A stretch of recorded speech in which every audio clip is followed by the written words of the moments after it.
श्री स्वामी समर्थ. नामस्मरण केल्याने काय होते? 1,000,000 नामस्मरण झालं की आरोग्यप्राप्ती होते. आपण जर जवळच्या केंद्रात गेलात, तिकडे बरेचसे वयोवृद्ध लोक असतात. त्यांच्या चेहऱ्यावरती आपण जर पाहिलं तर एक वेगळंच तेज असतं. त्यांच्या वयाची 60-70 उलटून गेलेली असते, तरीसुद्धा त्यांना डायबिटीज, ब्लड प्रेशरसारखे आजार नसतात. तर हे एक चांगलंच उदाहरण आहे. आणि नक्कीच त्यांनी आयुष्यभर सेवा केलेली असते. तर 1,000,000 जप हा त्यांचा झालेलाच असतो. 2,000,000 जप झालं की यश कीर्ती वाढते. 3,000,000 जप झाला की संपत्ती प्राप्त होते. 4,000,000 जप झाला की इहलोकातील सर्व सुख प्राप्त होतात. म्हणजे पृथ्वी तलावर जेवढी पण सुख आहेत ही सगळी त्यांना मिळतात. 5,000,000 जप झाला की काम, क्रोध, विकारी संपतात. सर्वश्रेष्ठ मनुष्य त्यालाच मानलं जातं ज्याच्या रागावरती नियंत्रण असतं. 6,000,000 जप झाला की ज्ञान प्राप्त होतं. 7,000,000 जप झाला किंवा नामस्मरण झालं की पती-पत्नी अनुकूल मिळतात. 8,000,000 जप झाला की अपमृत्यू टळतो. कधी कधी असं होतं की खूप तरुण वयात एखाद्या मनुष्याचा मृत्यू होतो. 8,000,000 जप झाला की तेही टळून जातं. 9,000,000 जप झाला की स्वरूप साक्षात्कार होतो. आपण असे बरेचसे लोक पाहिले असतील ज्यांनी अध्यात्मामध्ये प्रगती केलेली असते. त्यांना असे साक्षात्कार, खूप मोठमोठे चमत्कार त्यांच्या आयुष्यात घडत असतात. 10,000,000 जप झाला की प्रारब्ध कर्माचा नाश होतो. म्हणजे आपली आधी अनेक जन्म झालेले असतात. त्या जन्मात जे आपण वाईट कर्म केलेली असतात त्या कर्मांचा जो नाश होतो. 10,000,000 जप झाले की असे होते. 11,000,000 जप झाले की क्रियमान कर्म संपतात.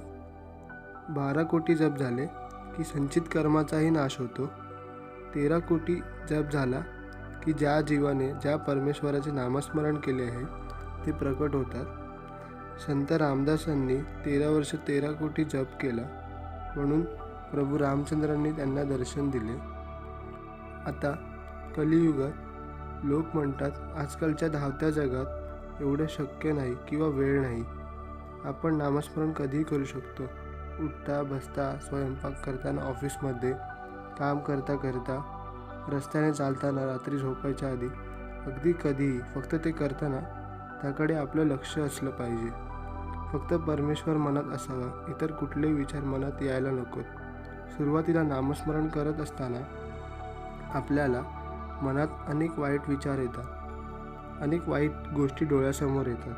पण ती आपण आत्तापर्यंत केलेली पापं असतात. जेव्हा आपण परमेश्वराची सेवा करतो तेव्हा आपण कुठलेही वाईट काम करताना घाबरत असतो किंवा आपले मन आपल्याला सांगत असते की ते चुकीचं आहे.